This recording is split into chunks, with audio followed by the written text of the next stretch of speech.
Hello again, and welcome back to yet another retro channel.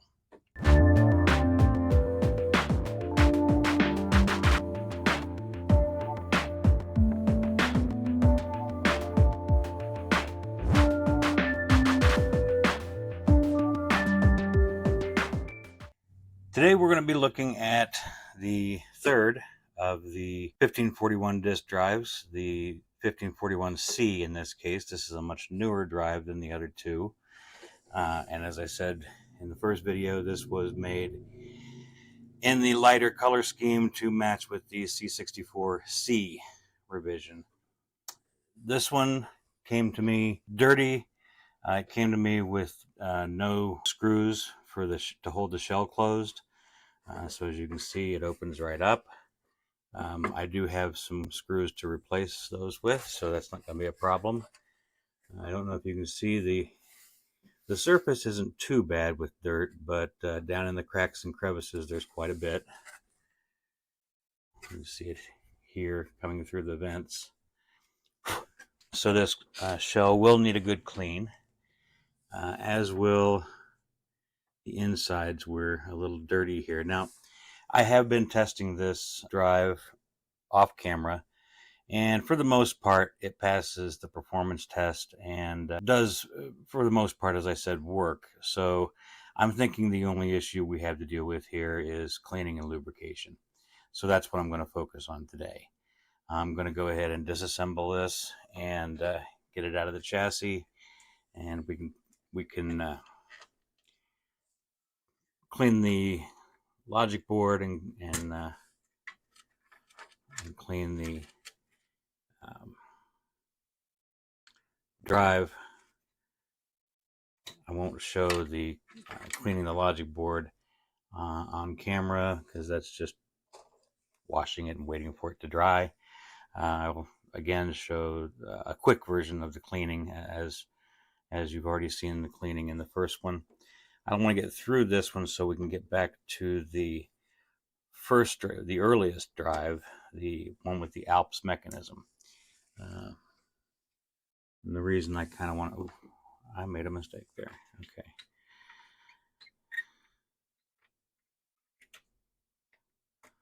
I need to put these back real quick because I forgot to mark them. I always mark the connectors so that I know the right way to put them back on. Fortunately, I didn't move the head connector. That's the one that's most critical. As I understand it, if you happen to get that on the wrong way, you can destroy the heads. So we don't want to do that. So we're going to mark all of these, show what way they go back on.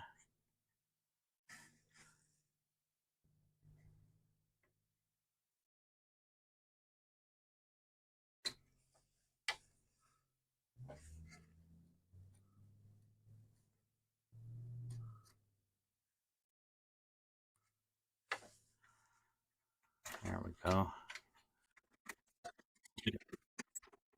As you can see with these later model drives, Commodore did reduce the size and reduce the chip count. So this is considered the short board or the cost reduced board. Oh, right. Forgot about the heat sinks.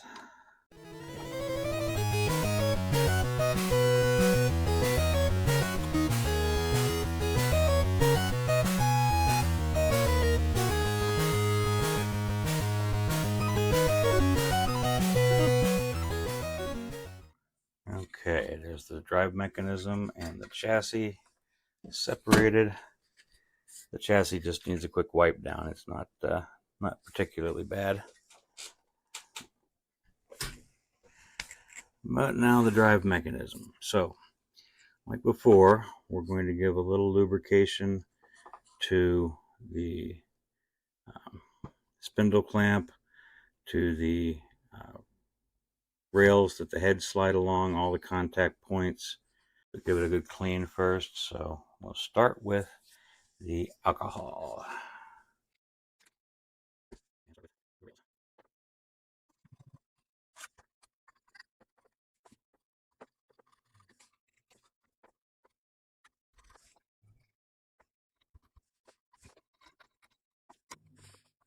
Okay. Takes care of the rails. And now some lubrication. Clean end of the cotton bud.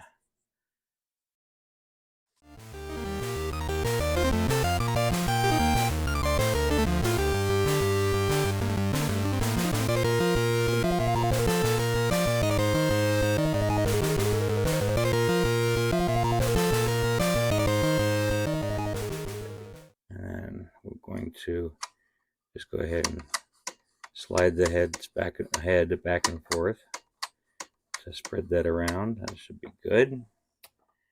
Other contact points. Let's see, I want to try to get some lubrication in around the door latch handle. Okay. Now the spindle clamp. Give that a drop of oil.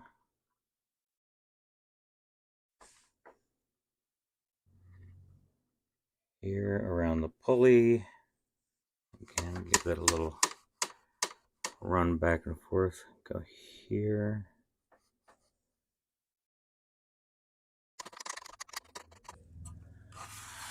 And then we take a look at the other side. I can put a little oil in the spindle motor. And double check the condition of our belt. Lint. Clean up some of this fluff that's floating around in here. There we go. The belt, very much intact, so I'm not worried about that. Motor spins freely. And like I said, it's passing the test, so the stepper seems to be working. So I think that's it for the maintenance on the, oh no, it's not. Forgot the most important thing. Okay. Most important thing is to clean the drive head.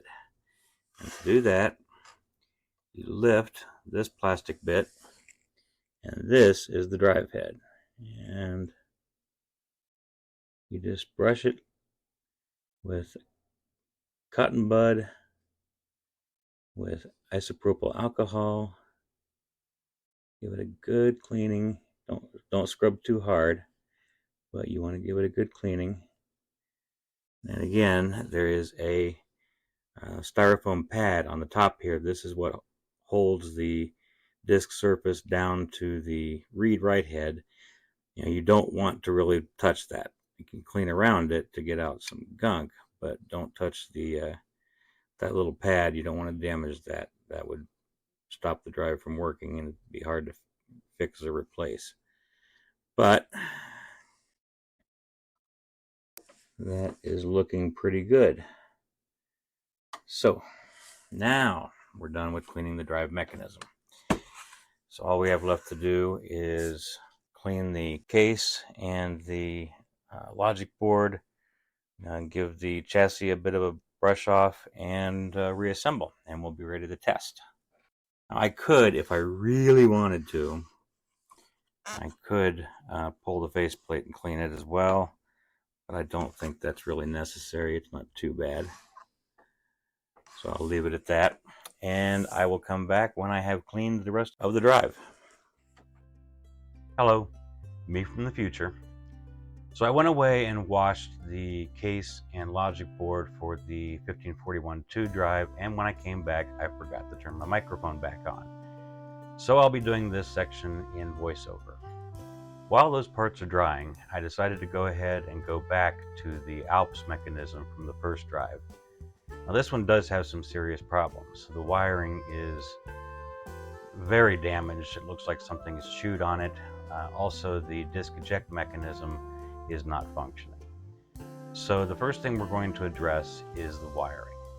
Now to do this, I'm going to need to unbundle and inspect the wiring and then repair each individual wire that has either a break or has its insulation stripped away. It'll be a tedious process, but it's necessary. First, I'll remove the zip ties so that I can get easier access to the individual wires. I need to be careful not to cut any more wires or do any additional damage to the insulation while I'm doing this.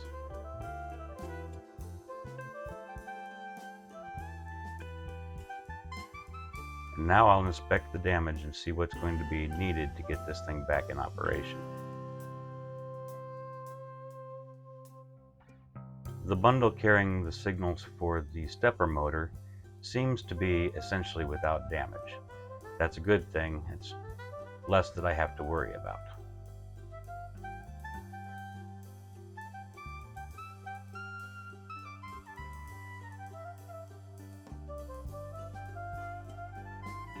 On the 3-pin connector, 2 of the 3 wires are completely cut. 1 is perfectly intact.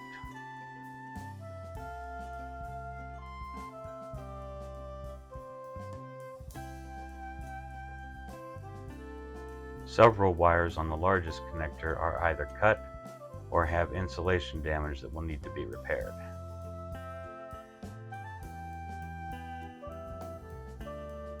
First, I tried wrapping the wires with insulation damage with electrical tape. However, I will end up figuring out that that's not a viable solution, so I'll redo that later in the video.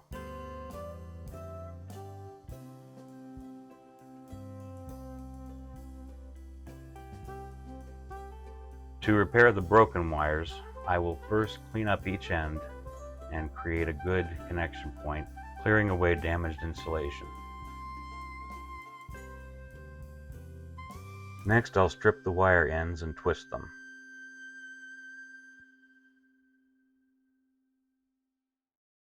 Although I know you can't see it here for the poor focus, I'm making a small patch wire to put in between the 2 ends of the wire that I'm repairing because I had to cut away so much of the wire to clear the bad insulation.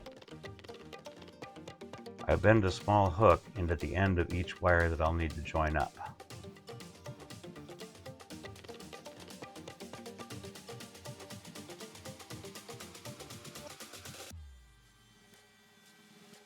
Before soldering anything, I will slip a piece of heat shrink tubing onto one of the wires that I'm going to solder together.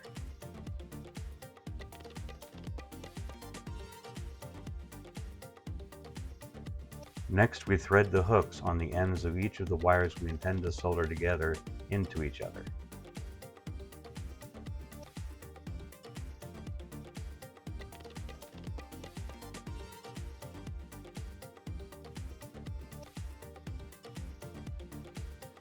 And then we solder the 2 hooks together.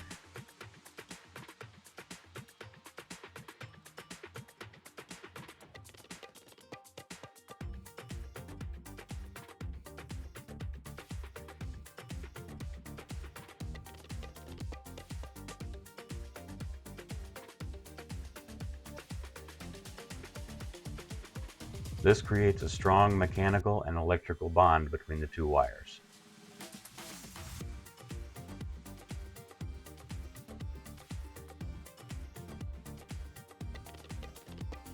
Next, we follow the same procedure again to attach the patch wire to the other end of the broken wire.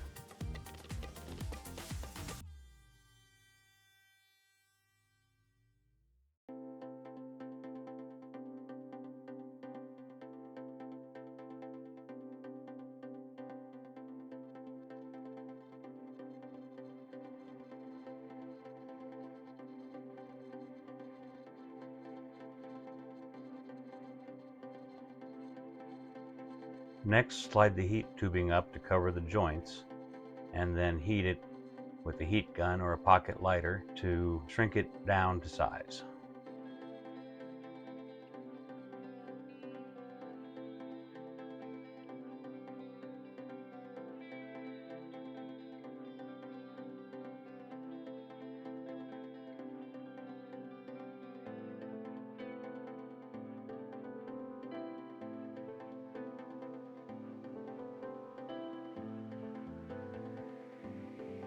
As I mentioned earlier, the electrical tape has already fallen away from the wire with insulation damage. So to make a proper repair, what I will do is actually snip the wire with the insulation damage in the middle of the damaged area and add heat shrink tubing as I did before and reconnect the two ends with the hook and solder method.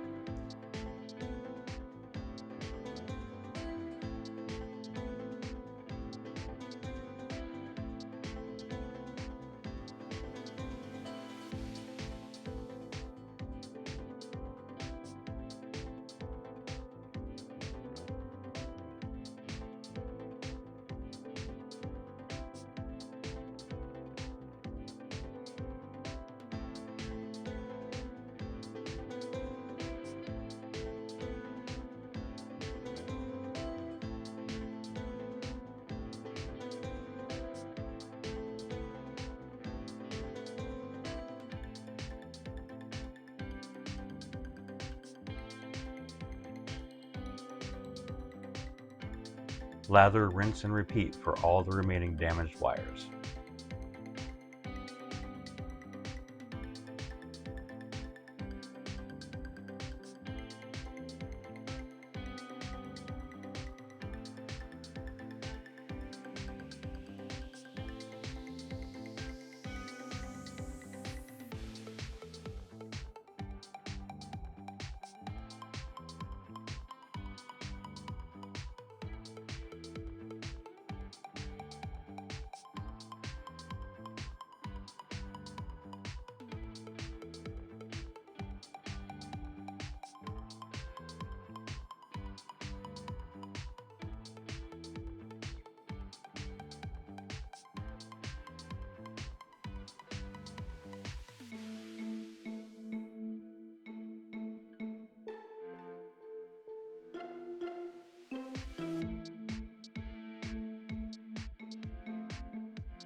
I think that's got the wiring fixed. Now, a couple of little cable ties to help bind things together. Keep them from interfering with anything else.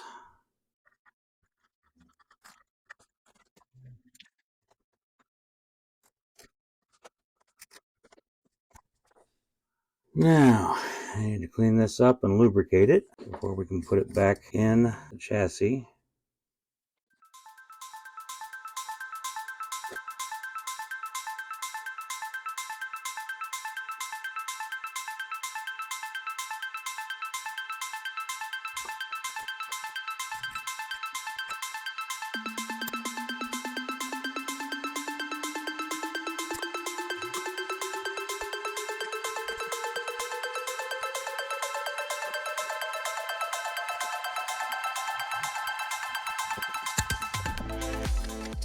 Okay, I think we might be ready to test. Okay, I have the drive reassembled into the chassis. I'll put it back into the enclosure later, but I'm ready to do some testing. So I have the 1541 test and demo disc in the drive.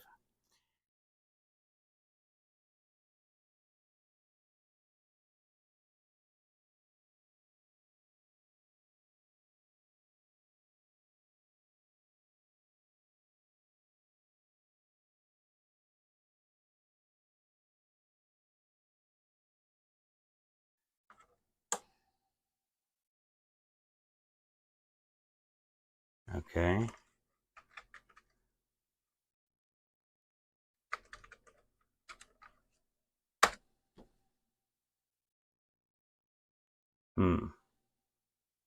So we do have a problem.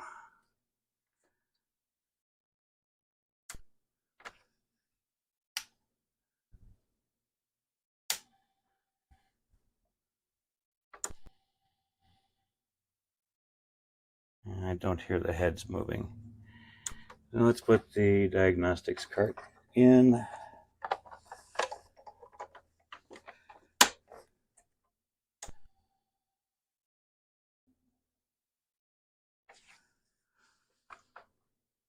Go to the head exerciser.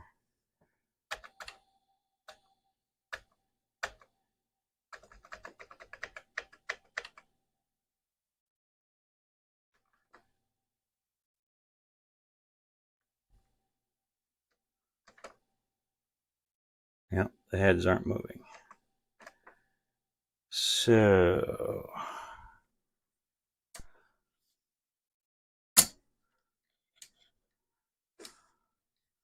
and it's also not popping the disc out like it's supposed to. Let's see, why aren't the heads moving?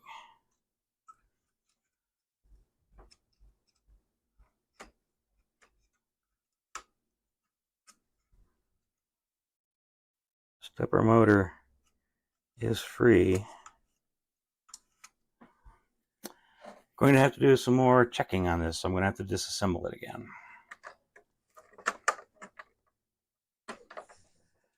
Okay, so what I've done is I have removed the Alps drive mechanism from the chassis again, and I examined everything under and around the stepper motor, and all the connections seemed to be good. So what I did, I took the other 1541 drive, took its top cover off, and I've connected the drive mechanism, the Alps drive mechanism, to the logic board of the other drive, the Neutronics 1541. I did this because I wasn't sure if the problem I was experiencing was because the drive mechanism was still bad or whether it was a problem on the logic board.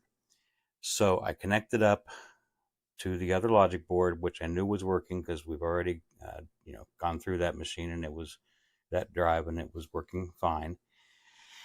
And with this logic board, the drive is working to an extent. I can go ahead and start the speed test here and show you. Now the speed was off. So you see I adjusted the speed and got it pretty much right on at 300 RPMs. So we're good there.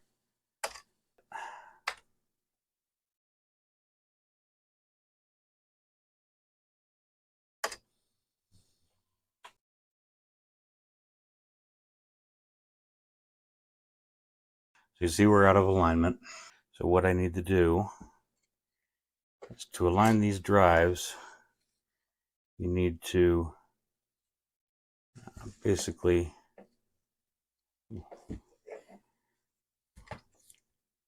move the stepper motor, rotate it. To do that, you need to slightly loosen these two mounting screws, which are locked down with Loctite. Just want to loosen them a bit. You only want to move this in small increments.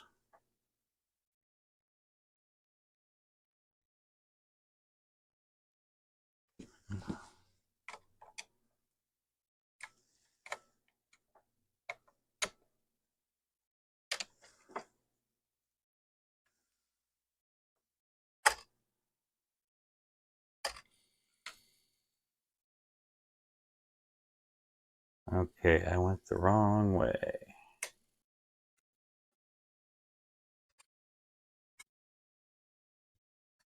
Getting close. Tighten these down a little bit. Try that again. See where we are without moving it.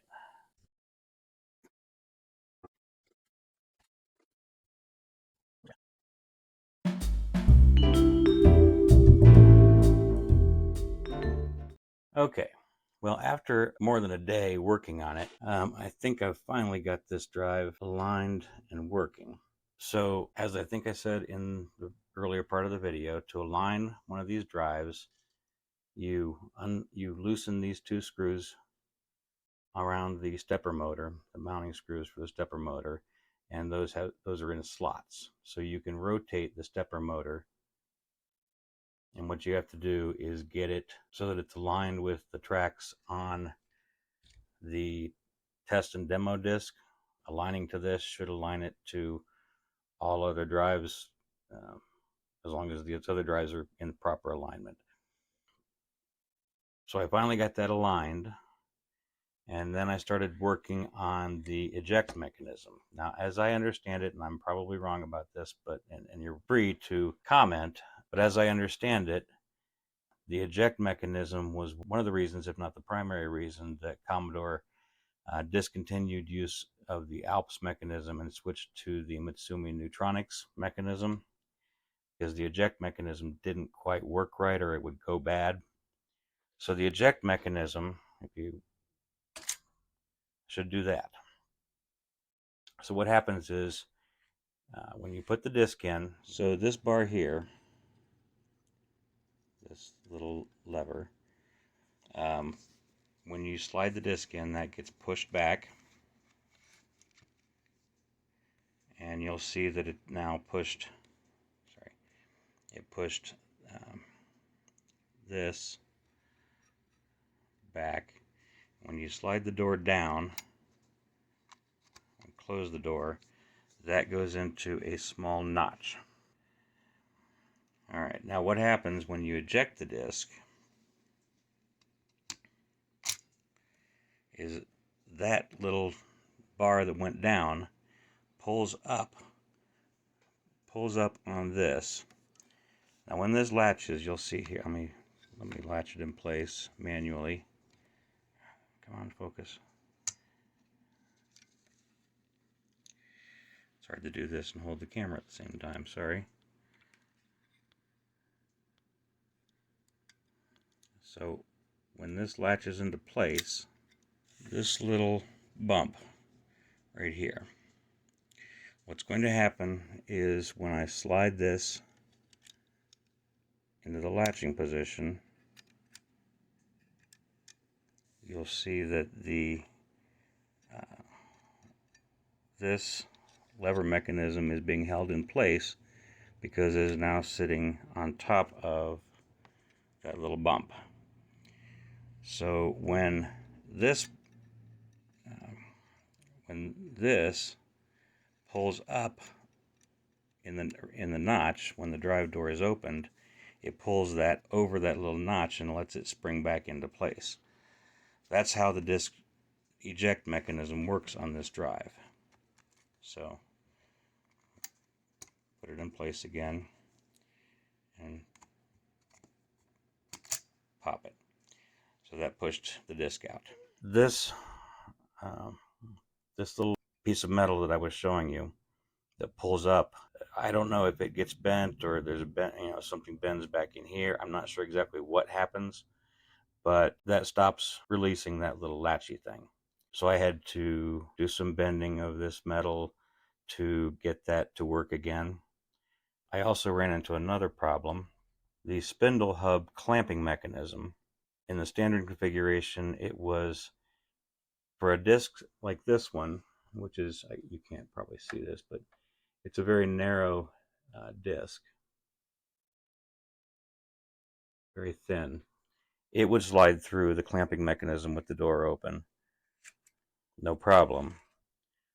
But some of these other discs I have are actually thicker, and they wouldn't slide through there. So I figured out that the solution to that was this whole mechanism is levered, and if you push down on these two little bars, it moves the clamping mechanism. So what I did was I added some little pieces of rubber up underneath, and I won't be able to show you this, you won't be able to see it on the camera, but I added some small pieces of rubber. What they actually are rubber feet, a couple of round rubber feet that I simply snipped in half and stuck to the top of the front bezel, so that it holds these bars down and allows more room for these types of discs to go in.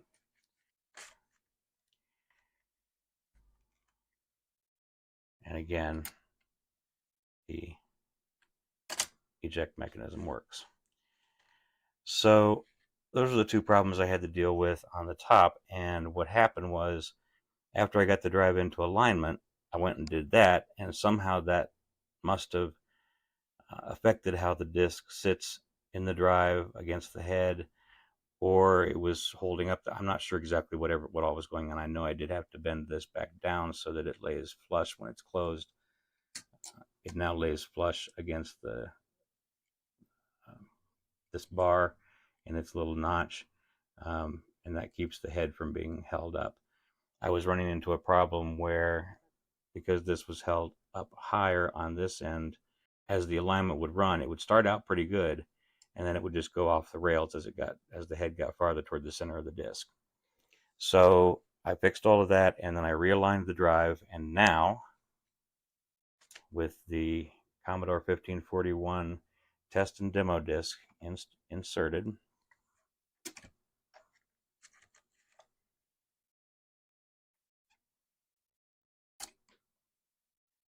when I run an alignment, it should be good.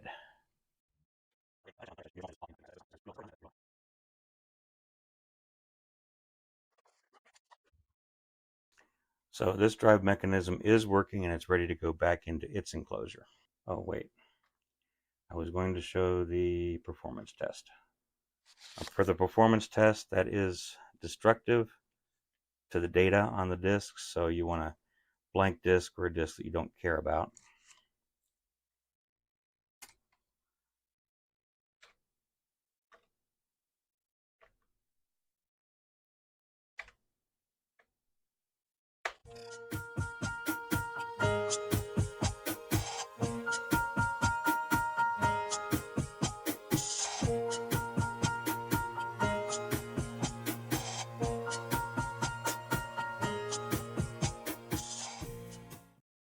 Okay, we passed the performance test and the alignment. So the wiring that I had to repair all seems to be repaired correctly. The drive is aligned, cleaned, lubricated, calibrated, and passes its tests. So it's ready to go back into its own chassis, and we can make sure that its logic board works. Before we do that, I realized that when I was aligning or doing an alignment check on this drive, which was the second drive, the middle drive, the 1541 with the Mitsumi Neutronics mechanism, I showed myself aligning the drive using a disk that was written in the drive, and of course it's going to pass that, but I failed to show aligning this drive with the test and demo disk. So we're going to do that real quick. Since we've got the drive hooked up here, all I have to do is recable it, which I would have had to do anyway.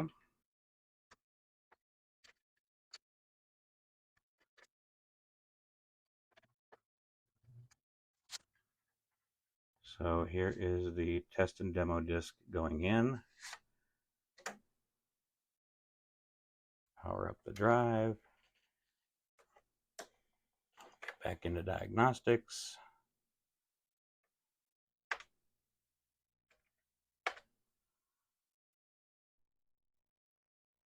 And run an alignment check.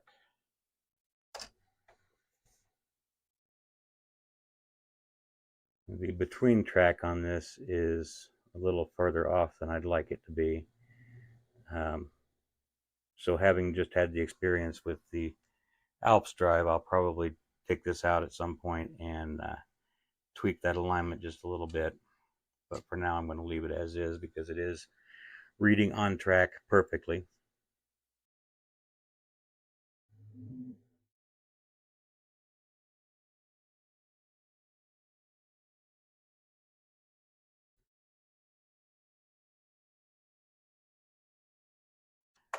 Okay, so this drive, as I said, I will take it out of its chassis one more time and tweak the alignment a little bit, but you've seen that process, so I'm not going to put it on camera.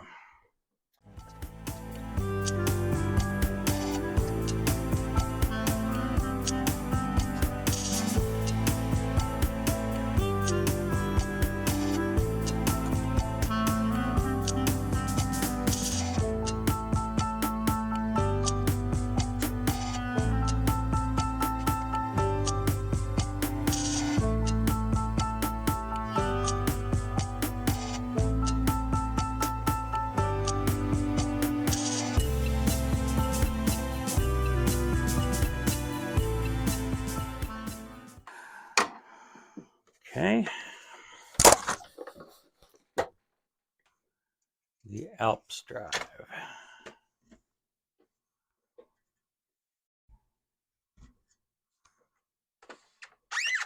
I'm going to have to get the 64 out of the way here.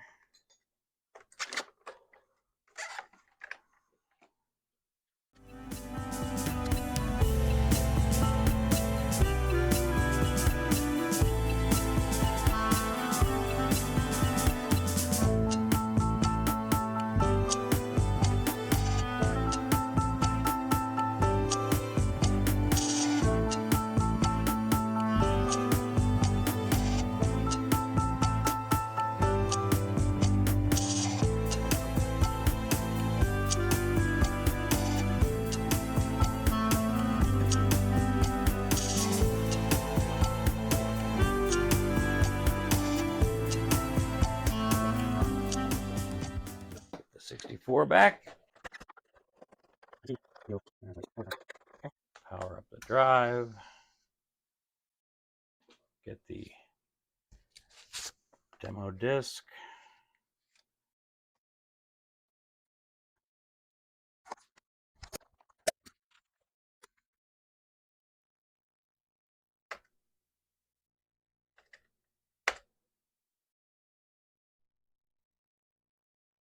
Okay, first a quick directory. That's working great. Quick alignment check.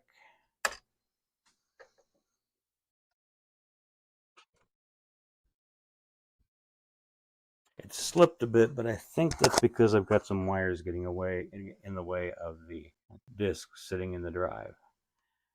I'll have to get my wiring cleaned up a bit. There we go. I got some of it out of the way. I'll have to use some cable ties to clean that up. If I hold back on the wires, it comes up clean. Okay, so this drive is working.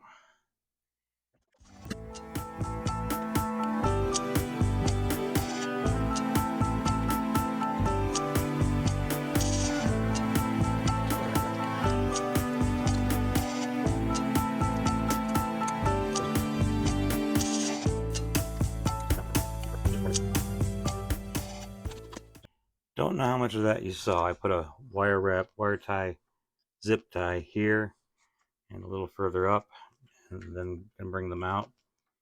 And I checked, this is the shortest one, and it does still fit, so we're good. Now I'm just buttoning it back up.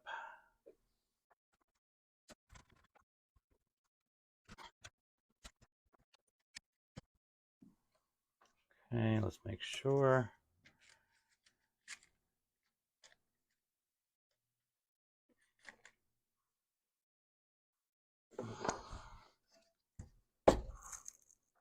Yep, no more interfering with the disc, so let's hook her back up. Run the alignment test again. Make sure that cleared up the problem.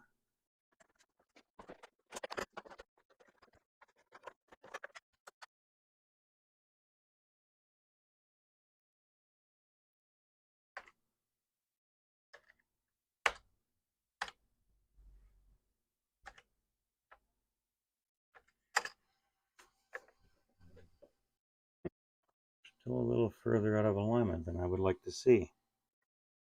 I have to tweak that a bit. But again, I'll do that off camera. It's close enough.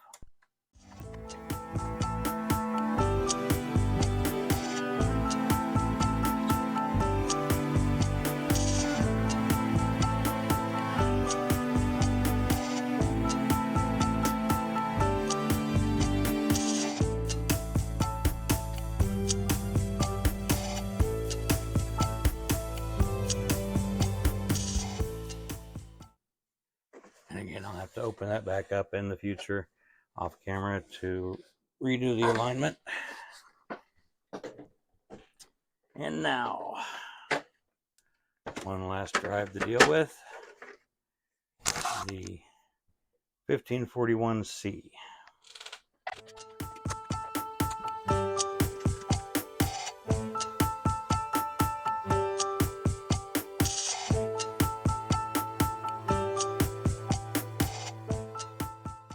So that's it.